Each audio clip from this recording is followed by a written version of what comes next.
I'm going to set up a simple meal with macros. I'm going to have some vegetables, some rice, and I'm going to have some of the patties that I usually talk about. And I'm going to get started with that. And as I'm talking to you, I'm just going to do it as I normally would do it when I'm here. So I'm going to take 2 patties, pop them in the microwave, and then I turn them after about 60 seconds. Then I'm going to put my rice in there. But a couple questions that I had. One of the first questions was from Alec. He says, what about jumping rope? Dr. Gene, recently I started doing it, and it's a great workout for building endurance and coordination. I feel, however, that it could be problematic maybe on my joints, especially being an old individual, or perhaps not. So Alec, one of the things I do, and as I started about a year ago, was jumping rope, and got pretty decent at it. I like the tricks and all that stuff, so I started doing a lot of that stuff. So there's a tutorial that I made on jump rope that you can access. In fact, I might put it into our units folder so you can see it. But to answer your question, jump rope or jumping rope is, I think, an amazing activity for aerobic work.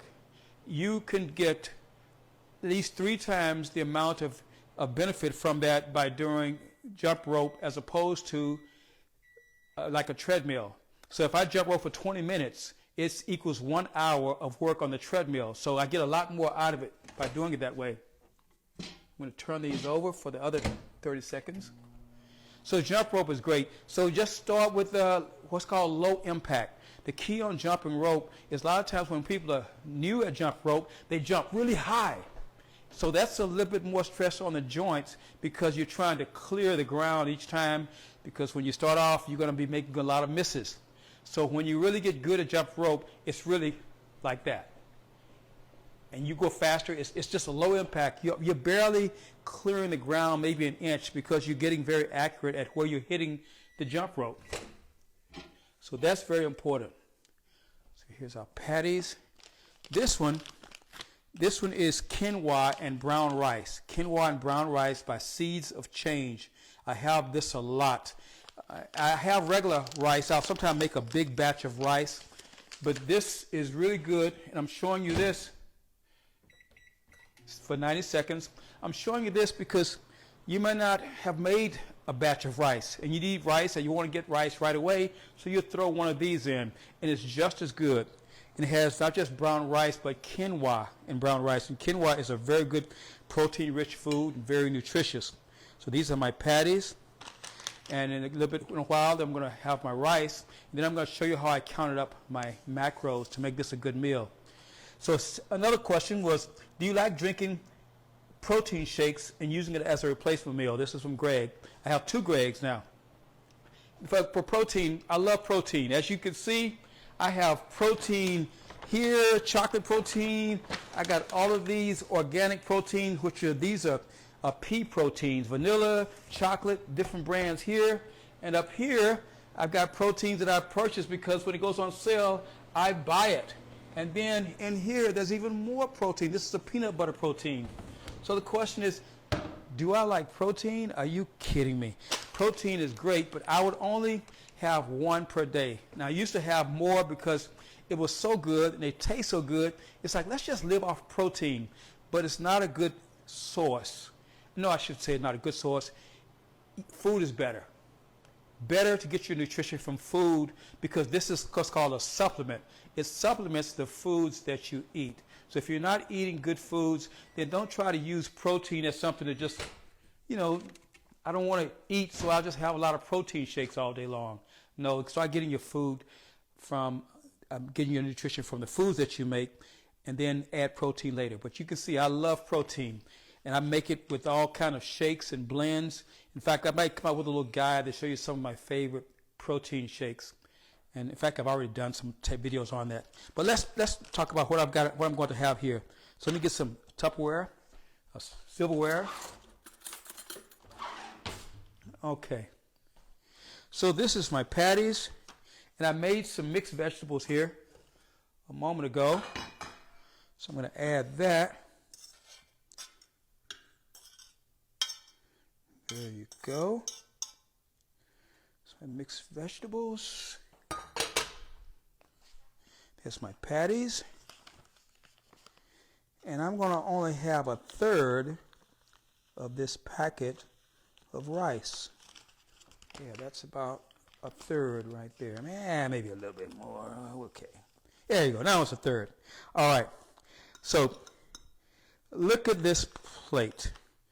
Isn't that beautiful? Beautiful.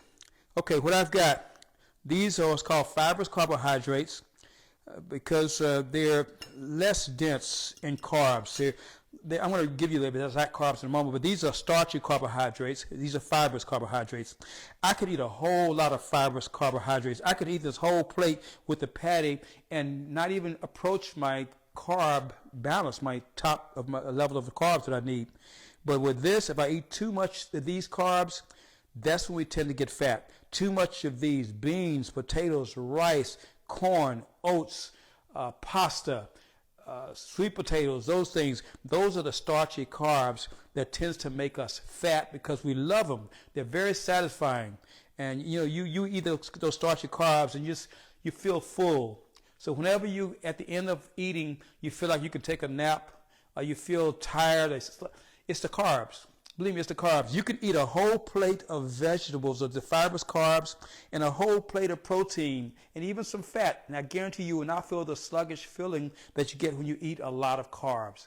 So the enemy on your plate, these guys, not the fat or the protein. There's very little fat in this meal. It's the carbs. So when we talk about the macros, you want to learn how to minimize the carbs that you're going to be getting. Now, first of all, look at this plate. This is a balanced meal right now. If I want to weigh that out, I would weigh it out and I would know exactly what I'm getting, but I've seen this enough times to where I can look at my plate and I know that this is one of my meals. So I don't have to measure all the time. Once you start learning about macros, you don't have to measure every time. It's something that you learn to do initially, and then you start looking at your plate and you say, yep, that's enough rice. That's how much rice I need right there. So when you go to Payway or some of those restaurants and they just pile you up with rice, that's at least 3 days or 3 servings of rice they give you. So don't eat all the rice on there. And that's one thing we do at those places. And I used to do that all the time. Payway, I hope you have Payway where you live, they give you a whole bunch of rice, and it's good, but it's much more carbs. You have a day's worth of carbs right there in that one meal. So this is how much rice. Or if I had yams, it would be this amount of carbs. But you notice I have almost twice as much of the fibrous carbs because you can have twice as much of that as your starchy carbs. So be aware of that. So I look at this plate. This is a meal. I don't have to ever measure this again. So if I wanted to have a meal and I wanted to know what is exactly right for me, I just know what to add. I just know this how much rice, this how much this kind of vegetables, and I can have a couple of patties. That'll be easy. But until you get used to what a meal, what your plate should look like, measure. Start documenting and start doing that. I want you to become educated about nutrition, not just tell me what to eat. Some people just want me to just tell them what to eat. I want you to know and to become knowledgeable. Knowledge is power. When you start learning yourself, you start learning what you need to eat, what to do, then you become an authority. Then you can control it.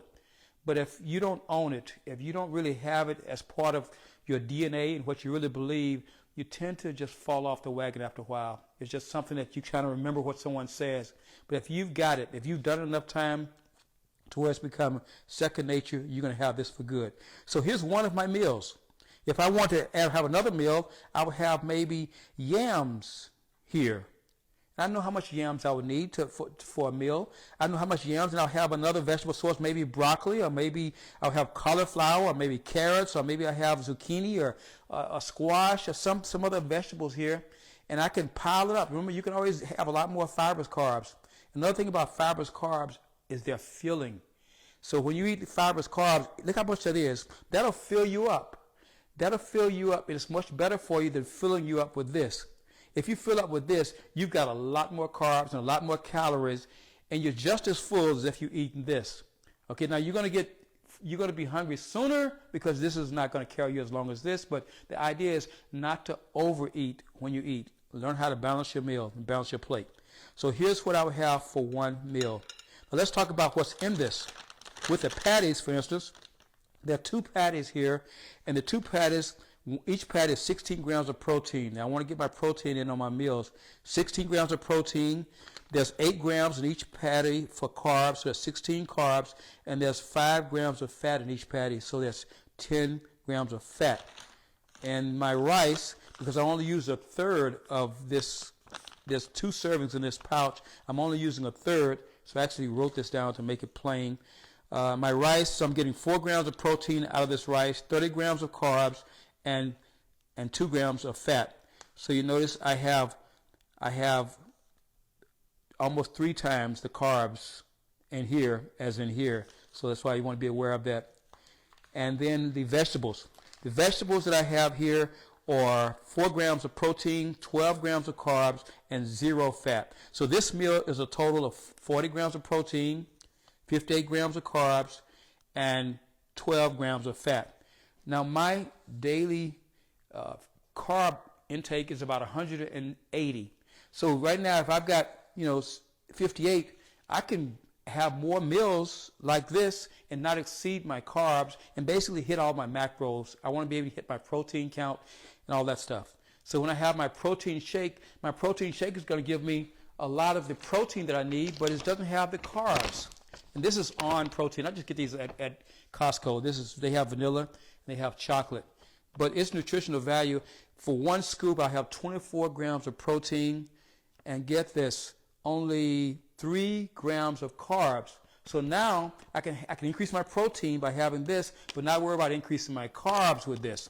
And then there's only 1.5 grams of fat. So that's why protein shakes come in handy, because it increases your protein intake without giving you too many calories and too many carbs. Now, other things I want to talk about is other sources. Now, this is one thing that I have sometimes. This is if you like peanut butter, and who doesn't like peanut butter? I mean, I think everybody likes peanut butter. Even Canaan back there likes peanut butter. So you have options. You have good old Jif. We love Jif. Now, Jif is what we grew up with, and all those different flavors like that. What's the other one? Scoop, Jif, and what's the other one? Skipper, Skippy, and all those others. There you go. They're all good sources of protein, of peanut butter. But peanut butter, 2 tablespoons is 16 grams of fat. It's a lot of fat in peanut butter, and it has 7 grams of protein, 8 grams of carbs. So you want to try and minimize how much peanut butter you would take if you're going to have peanut butter like this. But then here's a what's called PB Fit, or you have something called PB2, or this is just a powdered protein, a powdered peanut. What they have done is they just compressed the peanut, gotten all the oil out, extracted the oil, and it becomes a powder.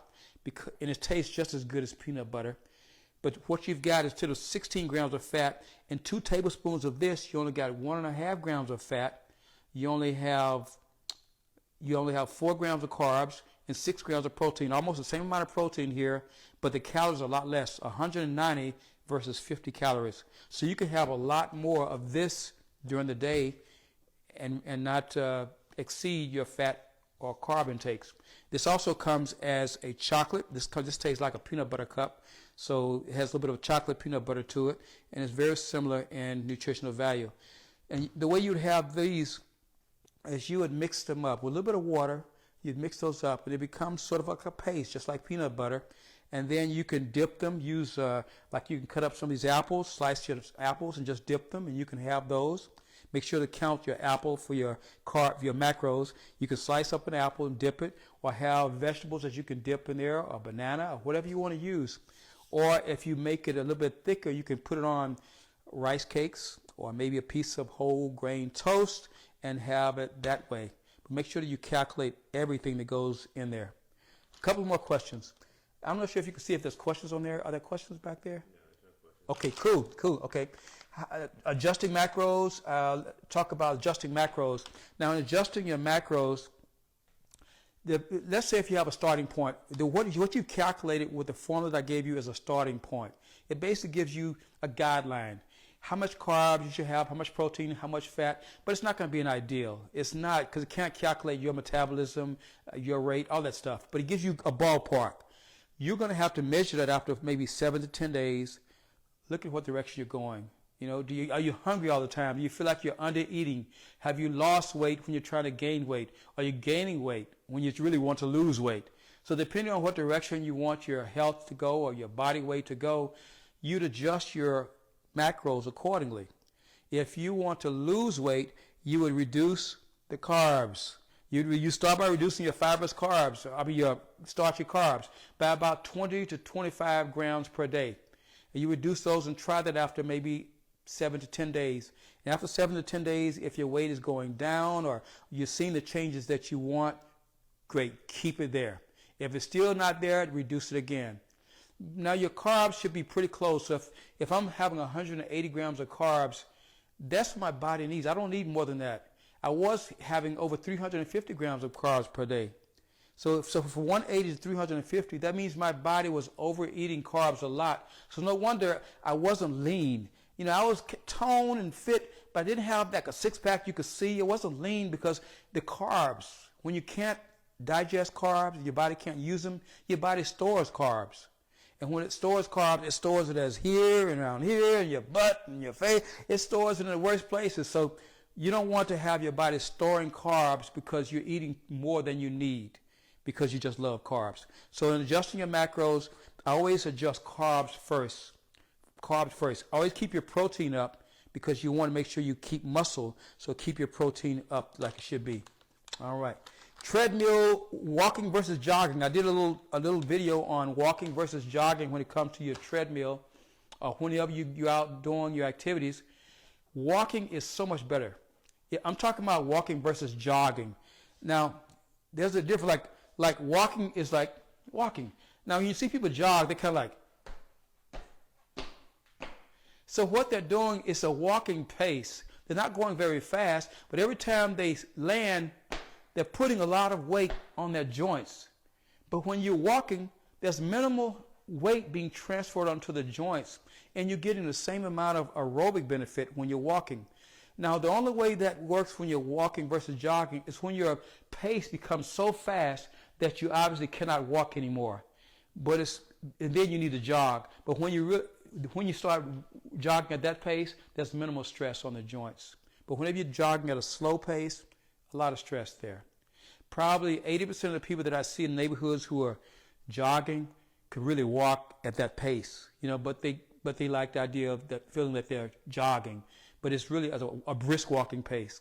I rarely see people walking at a pace that they should be walking at, because a real brisk walking pace is kind of like, you're really walking. You're not just sitting there, you're walking. And most people walking are just chatting and walking, and that's fine too.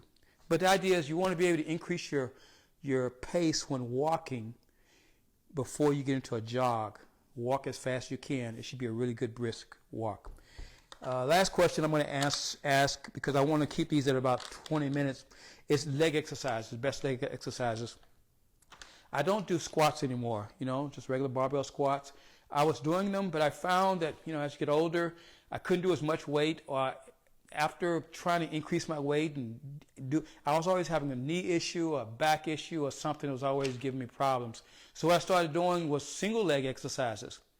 Now with exercise where you do both legs, you're going to be using a lot more weight. So if I'm doing squats or an exercise with both legs, I may be using, let's just say 200 pounds to throw a number out there.